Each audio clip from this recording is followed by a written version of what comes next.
Gözüňde şat bolanım, kıyın günüň ýadyňa salanım. Dertleriňi duyup bilenim, sözlerimde bolmaz yalanım.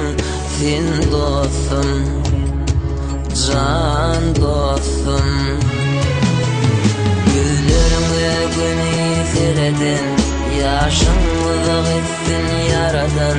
Kıyıkları özünü karadan, yürekliň körünü yereden. Sen dostum, can dostum.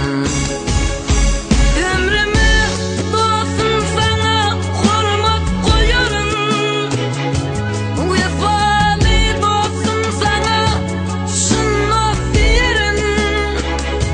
Ağlar günüň dedin, ağlaşan dertleşen. Sen üçün dost sana şirin canım vererim.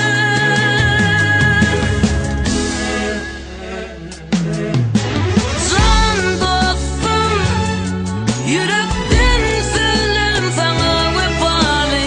Can dostum, bolsun durmuşum senin safaly. Can dostum, gözümün terci, başımın terci. Bular menin dostluk sözüm. Bular menin dostluk sözüm.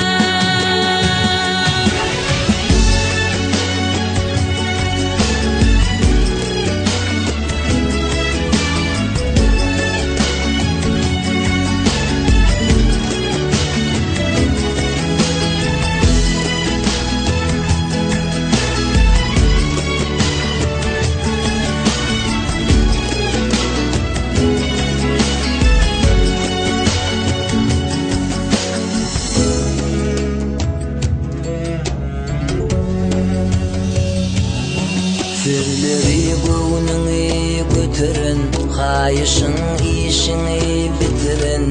Sen giden ýerinden getiren, dogumly bagytdan atyran. Sen dost,